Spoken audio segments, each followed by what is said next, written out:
Hello, आज हम लोग क्लास 11th का first chapter some basic concepts of chemistry का थर्ड पार्ट पढ़ेंगे, जिसमें सबसे पहले एवरेज एटॉमिक मास के बारे में पढ़ेंगे। देखिए, एवरेज एटॉमिक मास, तो एवरेज एटॉमिक मास ध्यान ये रखना है कि वैसे एलिमेंट का निकलता है जिसके पास आइसोटोप्स प्रेजेंट हो। तो आइसोटोप्स तो सबसे पहले जानना होगा कि आइसोटोप्स किसको कहते हैं। जैसे कोई एलिमेंट है क्लोरीन। क्लोरीन नेचर में दो फॉर्म में पाया जाता है, क्लोरीन 1735 और क्लोरीन 1737। तो देखिए, नीचे वाला जो नंबर है ना, इसको कहते हैं एटॉमिक नंबर, ऊपर वाले नंबर को कहते हैं मास नंबर। तो हम लोग आइसोटोप्स के बारे में बोल सकते हैं, the atoms of same element, एक ही एलिमेंट का एटम जिसका सेम क्या हो, एटॉमिक नंबर, सेम क्या हो, atomic number, but different mass number, different क्या हो, मास नंबर, उसको क्या कहते हैं, isotopes. The atom of same element, एक ही एलिमेंट का एटम होना चाहिए जिसके पास सेम क्या हो, atomic number, having same atomic number but different mass number, लेकिन डिफरेंट क्या हो, मास नंबर, उसी को क्या कहते हैं, आइसोटोप्स।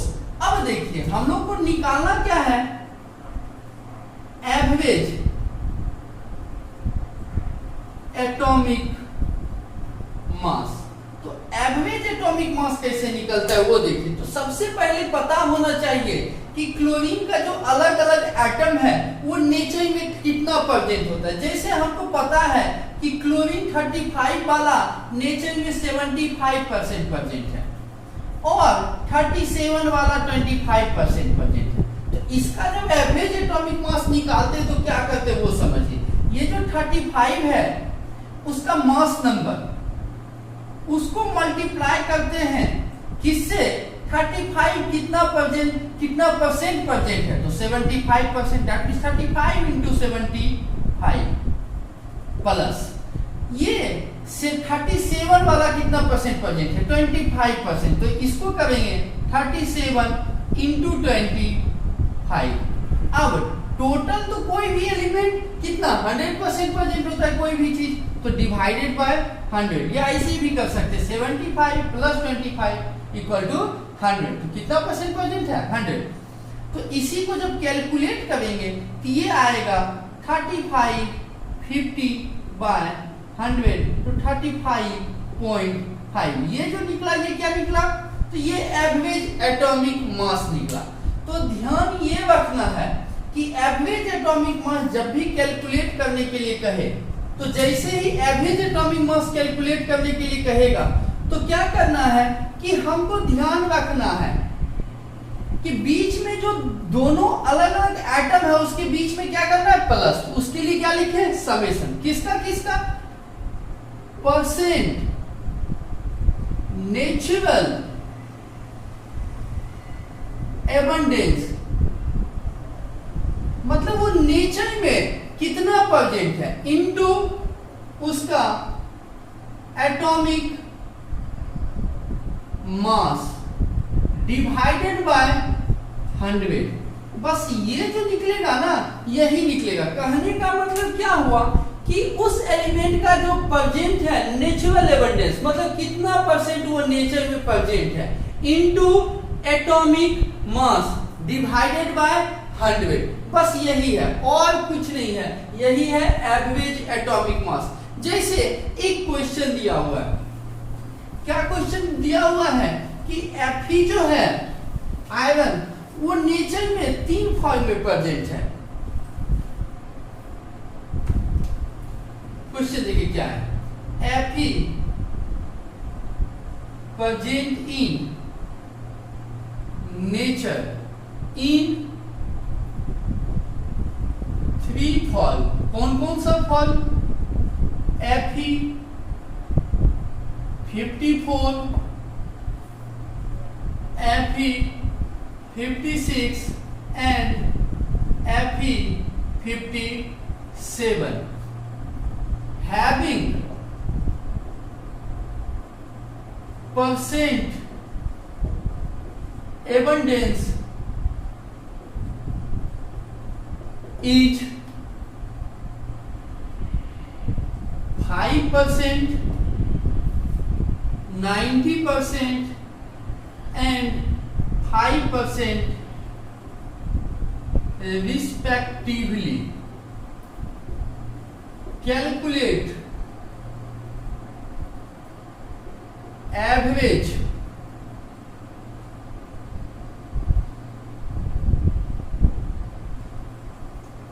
atomic mass. अब हमको देखिए क्वेश्चन में क्या दिया हुआ है वो समझिए। क्वेश्चन में बोल रहा है कि Fe 3 फॉर्म में प्रेजेंट है, 54, Fe 56 और Fe 57, तीनों का परसेंट एबंडेंस दिया हुआ है। ये जो 54 वाला है ये 5% प्रेजेंट है, 56 वाला जो है ये 90% प्रेजेंट है और 57 वाला जो है ये 5% प्रेजेंट है। तो अब हम लोगों से पूछ क्या रहा है? एवरेज एटॉमिक मास। तो एवरेज एटॉमिक मास जो इसका कैलकुलेट करेंगे वो कैसे कैलकुलेट करेंगे? आसानी से कर सकते हैं, 54 इंटू 5, ये इसका क्या है? एटॉमिक मास इंटू 5, कितना वो प्रेजेंट है नेचर में। फिर से प्लस 56 इंटू 90 प्लस 57 इंटू 5। अब सबको डिवाइड किससे करेंगे? 100 से। तो ये जो कैलकुलेट करेंगे यही हम लोगों का आएगा 5595 डिवाइडेड बाय 100 इक्वल टू 55.95। तो ये जो निकला हम लोगों को आयरन का क्या निकला? एवरेज एटॉमिक मास। एक और क्वेश्चन देखते हैं क्या है क्वेश्चन में दिया हुआ। बोरोन जो है वो 2 फॉर्म में प्रेजेंट है, क्या क्या वो देखिए। क्वेश्चन क्या है? Boron present in nature in form of, किसके किसके फॉर्म में? Boron 10 and boron 11 having average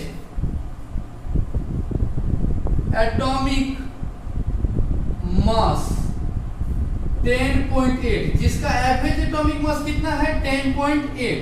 अब हम लोग को कैलकुलेट करना है, कैलकुलेट, तब हम लोग को कैलकुलेट क्या करना है? Calculate the percent abundance of isotopes.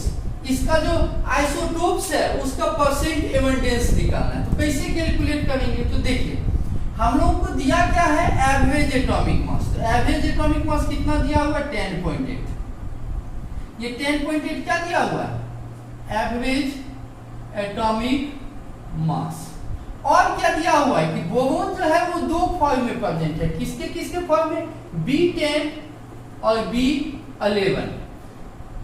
अब देखिए ध्यान ये रखना है कि जब निकालना है तो दोनों मिला के कितना होगा? 100। तो मान लेते हैं कि B10 वाला X% है और B11 वाला 100 माइनस X% है। तो हम लोग बोल सकते हैं average atomic mass that means 10.8 equal to 10 into X plus दूसरा क्या है? 100 माइनस X, 11 वाला ना, तो बोल सकते हैं 11 इंटू 100 माइनस X और डिवाइडेड बाय 100। तो इससे जो कैलकुलेट करेंगे तो इसको अगर इस साइड लाएंगे तो वो ये हो जाएगा 1080 equal to 10x plus 1100 minus 11x। तो इसी को जब कैलकुलेट करेंगे तो x इक्वल टू आएगा 20। तो हम लोग बोल सकते हैं 20%। तो हम लोग बोल सकते हैं कि जब B10 नेचर में 20% प्रेजेंट होगा तो B11 ये क्या हुआ B10 वाला, तो B11 जो होगा नेचर में वो क्या होगा B11 वाला। तो B11 के बारे में बोल सकते हैं 100 माइनस x इक्वल टू 20। ये परसेंट जो आएगा वो 80%। इस पे एनसीईआरटी में बहुत सारा क्वेश्चन दिया हुआ है जो कि आसानी से बनेगा।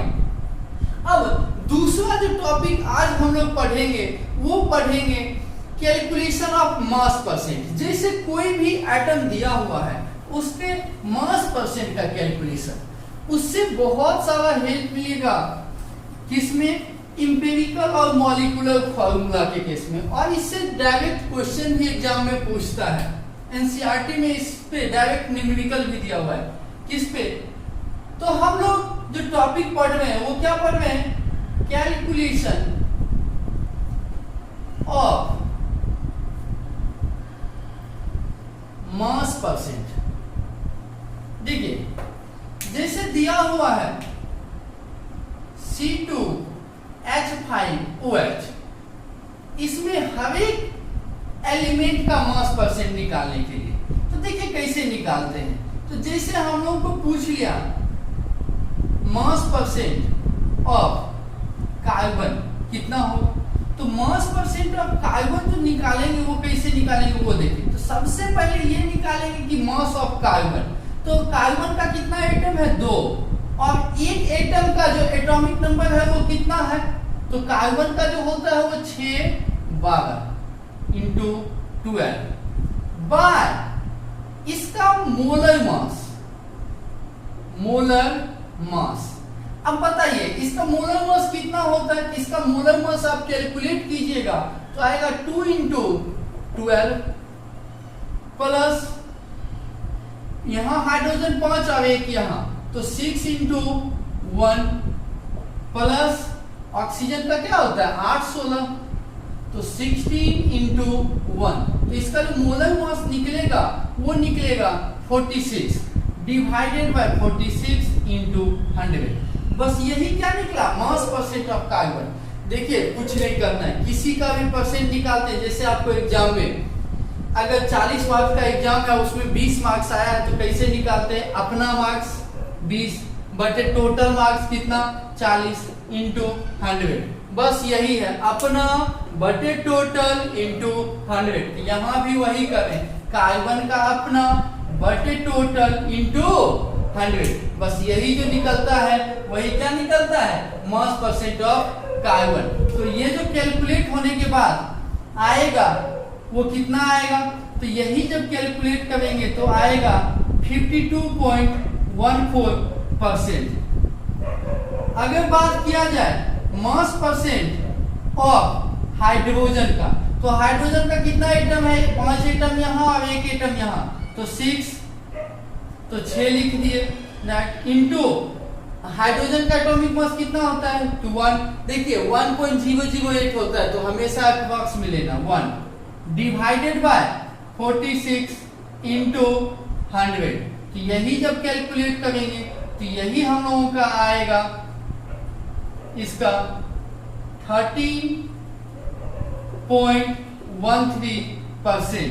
अब अगर हमसे पूछे मास परसेंट ऑफ बचा हुआ क्या है ऑक्सीजन, तो ऑक्सीजन कैसे निकलेगा, तो ऑक्सीजन का कितना है मास होता है तो 16 इंटू कितना एटम है 1 डिवाइडेड बाय 46 इक्वल टू यही कैलकुलेट कीजिएगा तो आएगा 34.7%। तो ध्यान ये रखना है कि तीनों मिला के कितना आना चाहिए 100। तो जब भी आपसे पूछे कि कैसे निकालते हैं एट मास परसेंट, तो मास परसेंट का फॉर्मूला जो होता है वो क्या होता है मास परसेंट। तो ये आप लोग बोल सकते हैं मास परसेंट कैलकुलेशन के केस में देखिए दो ढंग से बोल सकते हैं। एक तो ये बोल सकते हैं आप लोग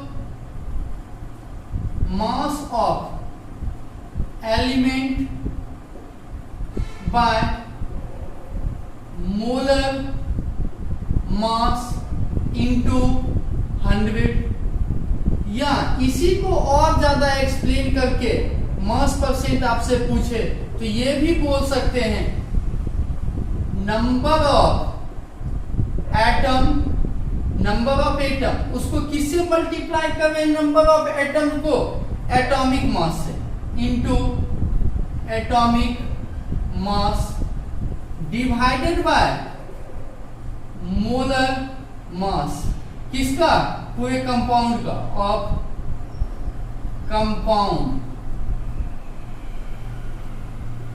कंपाउंड उसको किससे मल्टीप्लाई करना है, 100 से। यही है मास परसेंट। अब अगला जो टॉपिक है हम लोगों का वो है empirical and molecular formula. Empirical and molecular formula पे हमेशा क्वेश्चन पूछता है। देखिए बोर्ड में तो हमेशा इस पे क्वेश्चन पूछता ही है और बहुत ही आसान टॉपिक है अगर समझ में आ जाए तो। एनसीईआरटी में बहुत सारा क्वेश्चन इंपेरिकल और मॉलिक्यूलर फार्मूला पे दिया हुआ है। तो सबसे पहले समझिए इंपेरिकल और मॉलिक्यूलर फार्मूला किसको कहते हैं। जैसे दिया हुआ है C2H6, अब इसका जो सिंपलेस्ट नंबर निकल सकता है वो क्या लिख सकते हैं, CH3। यहां से कॉमन क्या लिए हैं, तो कॉमन निकाले हैं दो। बात को समझिए। तो किसी भी मॉलिक्यूल्स का ये जो एग्जैक्ट नंबर ऑफ एटम्स बता रहा है, ये जो है क्या, इथेन।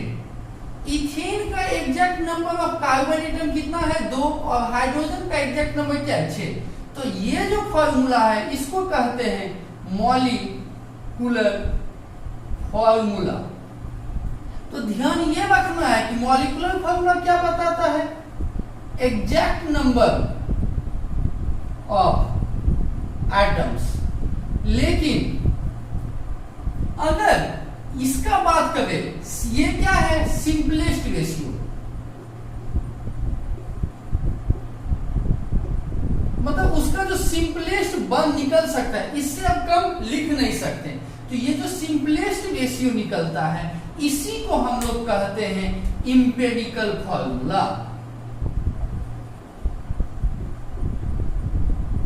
बस और कुछ ही नहीं है। बस ये देखिए कि किसी भी एक मॉलिक्यूल्स का जो एग्जैक्ट नंबर ऑफ एटम्स बताए उसी को कहते हैं मॉलिक्यूलर फॉर्मूला। किसी भी मॉलिक्यूल्स का जो सिंपलेस्ट होल नंबर रेशियो बताए उसके एटम्स का, उसी को हम लोग कहते हैं इंपेरिकल फॉर्मूला। जो एग्जैक्ट नंबर ऑफ एटम्स बताए किसी भी मॉलिक्यूल्स का, molecular formula.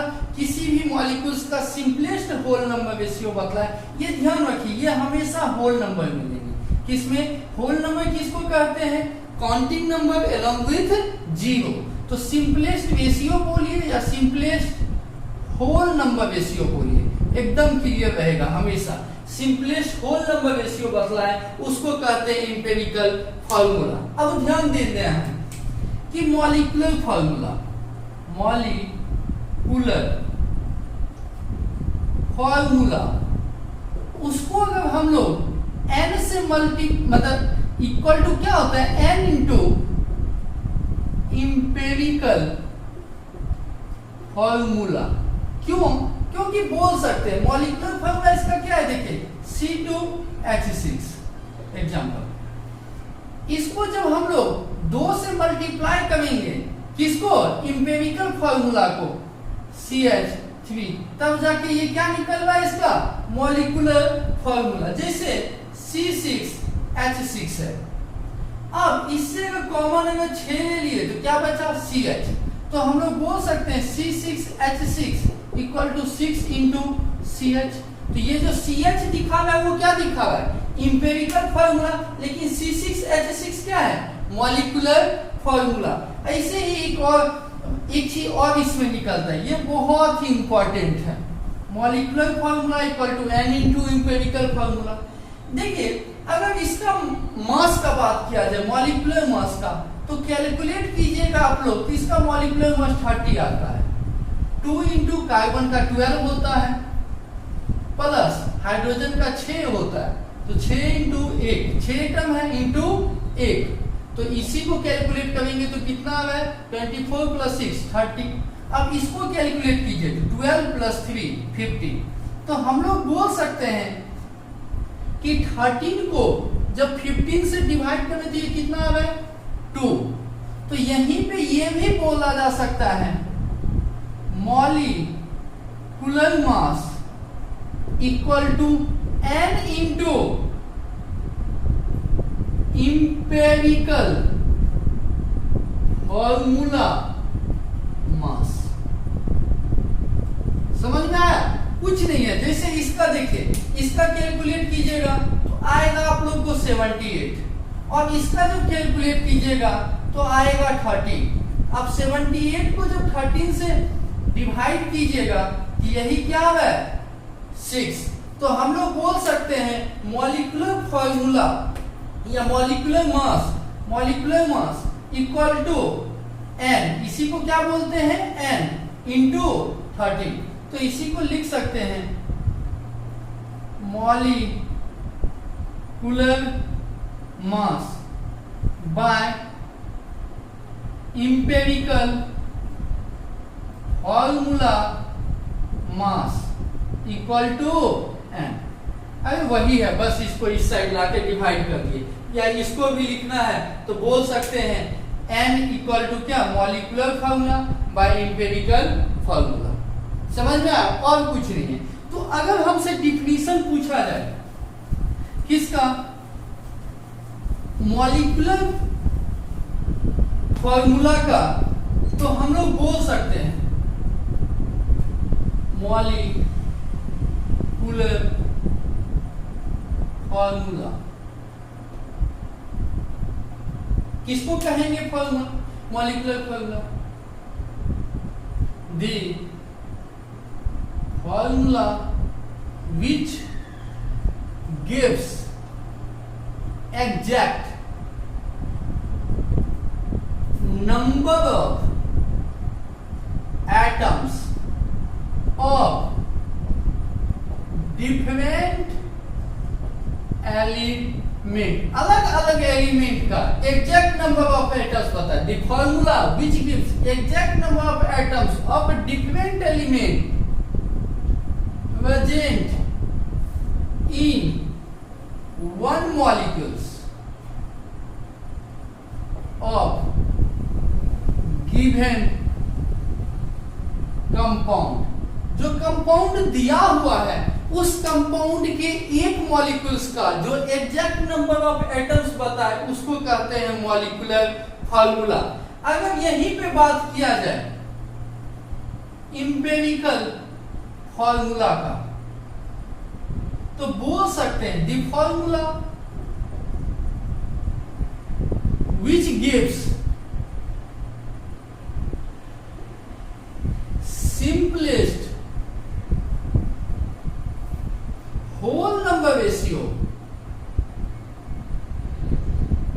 of atoms of different elements present in किसमें one molecules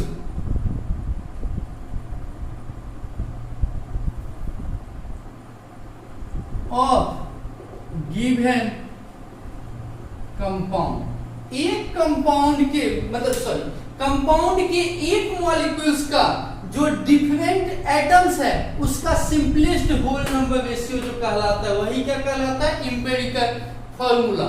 अब इसके बेस पे हम लोग न्यूमेरिकल देखते हैं, बहुत सारे एनसीईआरटी में इसके बेस पे न्यूमेरिकल है। देखिए किस ढंग का क्वेश्चन पूछता है, जैसे क्वेश्चन में दे देगा कि एक कोई एक एलिमेंट है, जैसे क्वेश्चन दिया हुआ है NL इस टाइप से, a molecule is form carbon and hydrogen, एक मॉलिक्यूल से जो कि किससे मिलके बना है, कार्बन से और हाइड्रोजन से, carbon and hydrogen, whose mass percent is, जैसे कार्बन का मास परसेंट दे दिया कितना, तो दे दिया है 92.4%, एंड हाइड्रोजन का कितना दे दिया है, तो 7.6% रिस्पेक्टिवली, whose, या इसे दे देगा, ये दिया हुआ है, क्या दिया हुआ है, कार्बन का मास परसेंट और हाइड्रोजन का मास परसेंट, और दे देगा इसका molecular mass of compound is 78, then calculate molecular formula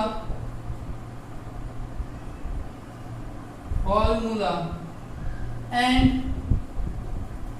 empirical formula। देखिए क्वेश्चन में क्या दिया हुआ वो समझिए। क्वेश्चन में दिया हुआ है हम लोगों को कि दो अलग अलग एटम है, एक कार्बन है और दूसरा हाइड्रोजन है, तो कार्बन के बारे में बोल दिया है 92.4% है और हाइड्रोजन के बारे में बोल दिया है कि 7.6% है।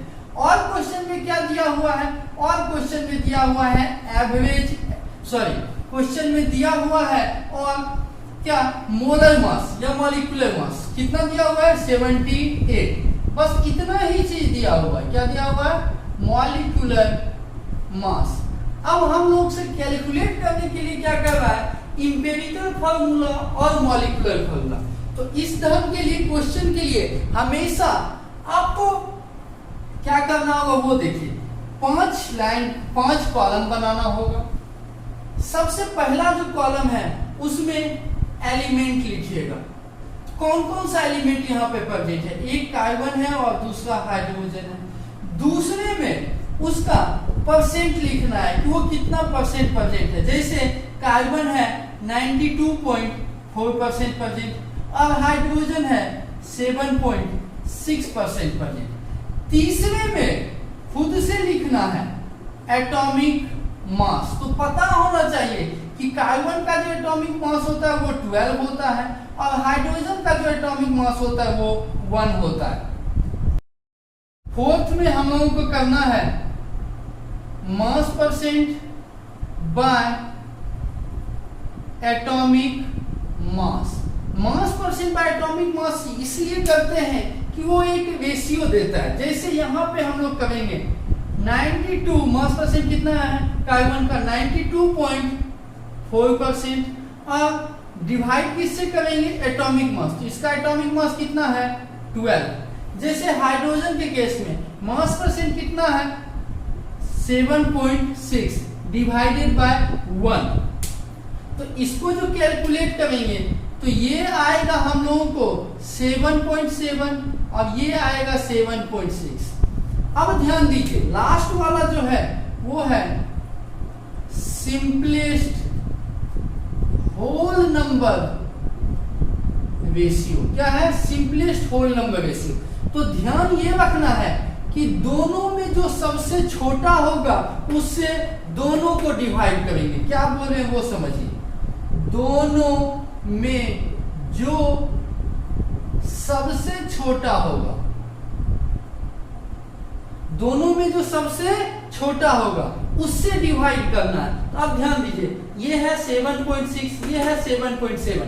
तो जब 7.7 को 7.6 से डिवाइड करेंगे तो ये आएगा अप्रोक्सीमेट 1 और 7.6 को जब 7.6 से डिवाइड करेंगे तो ये आएगा 1।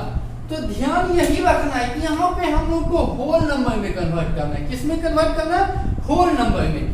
तो ध्यान दीजिए कि ये जो आया 1 और ये भी 1, तो ये 1 1 क्या मतलब है? ये मतलब है कि इंपेरिकल फॉर्मूला के केस में कार्बन का एक एटम है और हाइड्रोजन का एक एटम है। तो यहाँ से हम लोगों को पता जो चला वो क्या पता चला? तो पता चला इंपेरिकल फॉर्मूला क्या पता चला? CH, कार्बन भी 1, हाइड्रोजन भी 1। अब हम लोग को एक चीज पता है, N इक्वल टू क्या? Molecular mass by empirical formula मास। यही ना भी जस्ट N कैसे निकलेगा? मॉलिक्यूलर मास को इंपेरिकल फॉर्मूला मास से डिवाइड कर देंगे। तो अभी जस्ट हम लोग को मॉलिक्यूलर मास दिया हुआ है कितना? 78। अब ये जो CH निकला इसका मास निकाल लेंगे तो 12 और प्लस 1 13। इसको जब डिवाइड करेंगे तो ये क्या आएगा? 6। तो इंपेरिकल फॉर्मूला निकला CH। तो एक चीज और हम लोग जानते हैं क्या? कि molecular formula equal to N into empirical formula. Empirical formula को किससे मल्टीप्लाई करना पड़ता है? N से। तो यही हम लोग को बोल सकते हैं मॉलिक्यूलर फॉर्मूला कितना आएगा? तो N क्या है? N आया है 6, तो 6 इंटू CH। तो यही जो निकला क्या? C6H6। यही क्या निकला? इंपेरिकल फॉर्मूला और मॉलिक्यूलर फॉर्मूला। और इंपेरिकल फॉर्मूला कितना निकला? CH। तो हम लोग इस क्वेश्चन का आंसर डायरेक्टली दे सकते हैं। इंपेरिकल फॉर्मूला इक्वल टू कितना? CH। मॉलिक्यूलर फॉर्मूला कितना? C6H6। तो ध्यान बस ये रखना है कि 5 कॉलम बनाएंगे। सबसे पहले एलिमेंट वाला, फिर परसेंट वाला, फिर एटॉमिक मास। तो ये परसेंट तो दिया हुआ रहेगा और क्या दिया हुआ हम लोग को क्वेश्चन में हमेशा रहेगा? Molecular mass. तो ध्यान ये रखना है कि मॉलिक्यूलर मास को इंपेरिकल फॉर्मूला मास से डिवाइड करेंगे तब जाके आता है N। एक बार इसको हम फिर से आपको लिख देते हैं, जिसको एकदम अच्छा से ध्यान रखना है हमेशा। क्या वो देखिए कि N equal to molecular mass by empirical formula mass. और दूसरा क्या? N equal to molecular formula by empirical formula. बस इतना ध्यान रखिएगा, इसका सब क्वेश्चन बन जाएगा। बस 5 कॉलम बनाना है, पांचों में सबसे पहले एलिमेंट लिखना है, उसके बाद कितना उसका मास परसेंट दिया हुआ है, उसका एटॉमिक नंबर, फिर उसका सिंपलेस्ट रेशियो कैसे निकालते हैं? मास परसेंट बाय एटॉमिक मास को डिवाइड करके, उसके बाद जो दोनों में सबसे छोटा होगा उससे दोनों को डिवाइड करेंगे। अब देखिए जो सिंपलेस्ट होल नंबर रेशियो निकाले थे उसमें अगर कहीं पे आ जाता 1.5 और कहीं पे रहता 1, तो इसको कैसे कन्वर्ट करेंगे? तो इसके लिए सिंपल एकदम आसान चीज है कि होल नंबर में कन्वर्ट करना है। इसको भी 2 से मल्टीप्लाई कर देंगे और इसको भी 2 से, तो यही आ जाता 3 और यही आ जाता 2। तो सिर्फ और सिर्फ ध्यान रखना कि होल नंबर में कन्वर्ट करना है। अब अगला जो टॉपिक है वो है स्टैचियोमेट्री। देखिए स्टैचियोमेट्री ये 2 वर्ड से मिलके बना है, एक स्टैचियो और दूसरा मैट्री। स्टैचियो का मतलब होता है एलिमेंट और मैट्री का मतलब होता है मेजरमेंट। तो ये एक ऐसा मेथड है जिसमें एलिमेंट का मेजरमेंट करते हैं। तो एलिमेंट के किस चीज का मेजरमेंट करते हैं? तो एलिमेंट का मास और वॉल्यूम का मेजरमेंट करते हैं। तो बोल सकते हैं it is an analysis for the measurement of mass and volume of किसका, रिएक्टिंग स्पेसीज। रिएक्टिंग स्पेसीज कहने का मतलब क्या हुआ, जो रिएक्शन में पार्टिसिपेट कर रहा है। जैसे यहाँ पे रिएक्शन में N2 और H2 दोनों पार्टिसिपेट करके बना रहा है अमोनिया, तो इसके मास और वॉल्यूम का, इस तीनों के मास और वॉल्यूम का हम लोग कैलकुलेशन पढ़ेंगे किसमें, स्टोइचियोमेट्री में। अब ध्यान दीजिए, इस पे हमेशा न्यूमेरिकल पूछता है। स्टोइचियोमेट्री में हमेशा केमिकल रिएक्शन बैलेंस्ड फॉर्म में होना चाहिए, एकदम सबसे important point. Chemical reaction must be balanced. Stoichiometry में केमिकल रिएक्शन हमेशा बैलेंस होना चाहिए। तो यहाँ पे नाइट्रोजन का 2 एटम है, यहाँ लगाएंगे 2। अब हाइड्रोजन का कितना एटम हुआ, 3 2 जा 6, यहाँ लगा देंगे 3 2 जा 6। केमिकल रिएक्शन क्या हुआ, बैलेंस। तो हमेशा ध्यान रखना है कि स्टोइचियोमेट्री के केस में केमिकल रिएक्शन हमेशा बैलेंस्ड होना चाहिए। अब देखिए क्वेश्चन में इस ढंग से दिया हुआ। अच्छा ये बताइए, ये जो 3 दिया हुआ ये क्या दिया हुआ, ये 2 चीज को रिप्रेजेंट करता है। यह रिप्रेजेंट करता है कि हाइड्रोजन का यहाँ पे 3 मॉलिक्यूल्स है, और दूसरा चीज ये भी बोल सकते हैं कि हाइड्रोजन का 3 मोल है। अब ध्यान ये दीजिए कि इसका सबसे पहले नाइट्रोजन होता है 7 14 और हाइड्रोजन होता है 1 1।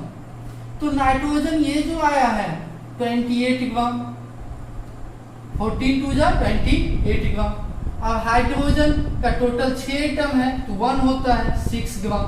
और इसका जब निकालिएगा तो नाइट्रोजन इसका निकलेगा 34 ग्राम। निकालिए 14 और प्लस 3 तो 17 2 जा 34, तो 28 gram plus 6 gram equal to 34 gram. Chemical reaction में हमेशा मास कंजर्व रहता है, कभी भी चेंज नहीं करता है। अब ध्यान दीजिए क्या बोलना चाह रहे हैं।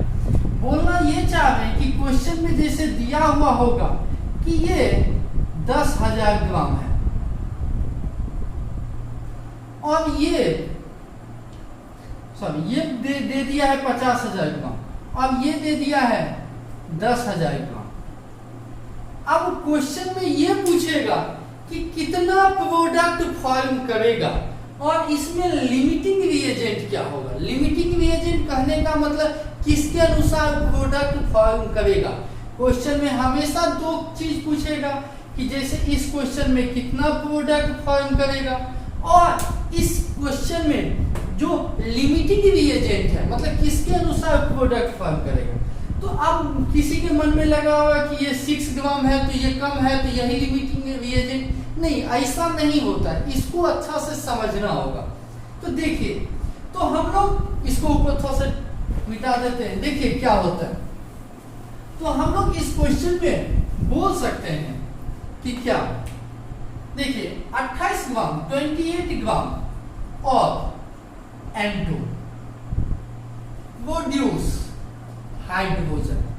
28 ग्राम जो N2 था वो कितना ग्राम हाइड्रोजन प्रोड्यूस करता है, या प्रोड्यूस या रिक्वायर्ड बोल सकते हैं।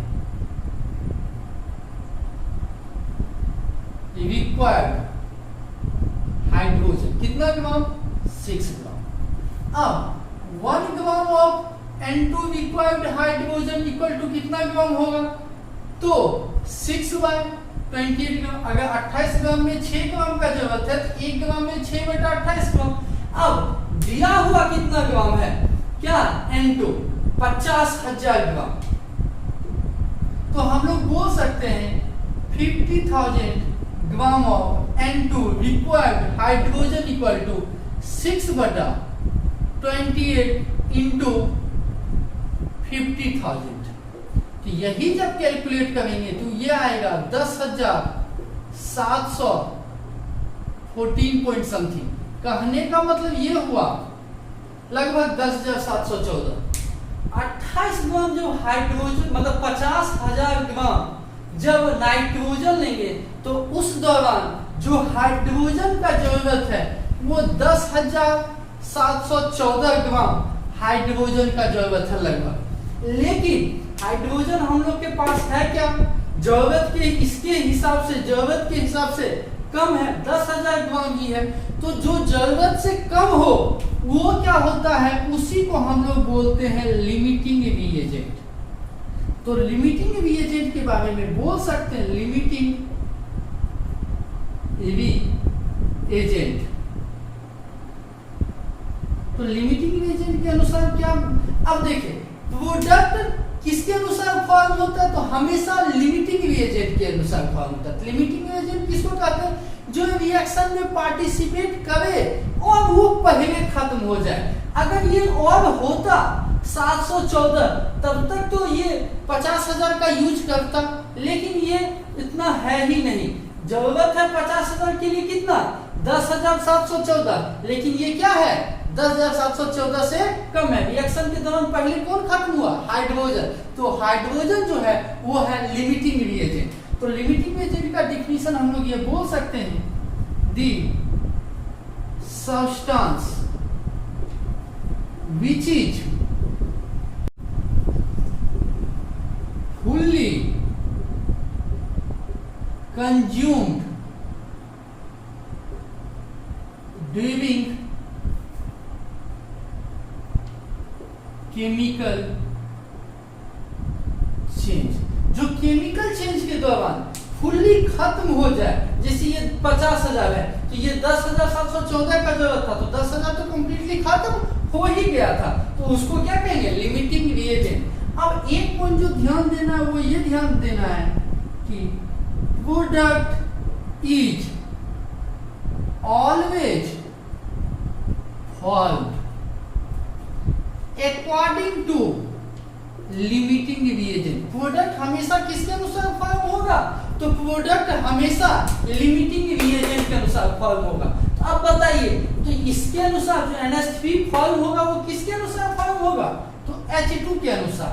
तो बोल सकते हैं 6 ग्राम ऑफ H2 रिक्वायर्ड क्या, अमोनिया इक्वल टू कितना, 6 ग्राम 34 ग्राम को रिक्वायर्ड करता है। तो 1 gram of H2 required ammonia equal to 34/6 gram. अब दिया हुआ ये कितना है, 10,000 ग्राम।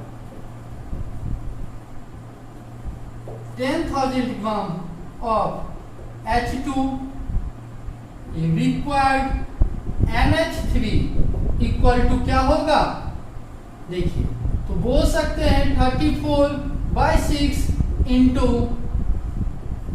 10,000। तो ये जो आएगा यही हम लोगों का क्या होगा आंसर, कितना अमोनिया बना है, बस इसको कैलकुलेट करना। अब ध्यान जो देना है उस बात पे ध्यान दीजिए, जो सब्सटेंस रिएक्शन के दौरान बच जाता है उसको कहते हैं एक्सेस रिएजेंट। क्या कहते हैं, access reagent. This substance which can't be fully consumed during reaction, जो फुल्ली कंज्यूम्ड रिएक्शन के दौरान नहीं हो उसी को कहते हैं एक्सेस रिएजेंट। लेकिन ध्यान क्या देना है कि हमेशा लिमिटिंग रिएजेंट से प्रोडक्ट बनेगा। ये एनसीईआरटी के इंडेक्स का क्वेश्चन नंबर 1.5 है, शॉर्ट एग्जांपल का, और बहुत सारा क्वेश्चन इस पर न्यूमेरिकल एनसीईआरटी का बनेगा। तो अगर एक्सेस रिएजेंट का डिफिनीशन पूछे तो हम लोग बोल सकते हैं the substance which can't fully consumed during reaction। Reaction के दौरान जो फुल्ली कंज्यूम नहीं हो, इसी को क्या कहेंगे, known as excess reagent. Excess reagent किसको कहेंगे, जो रिएक्शन के दौरान फुल्ली कंज्यूम्ड नहीं हो। यही था हम लोगों का स्टोइचियोमेट्री। Thank you. अब हम लोग नेक्स्ट वीडियो में पढ़ेंगे डिफरेंट टाइप्स का कंसंट्रेशन टर्म।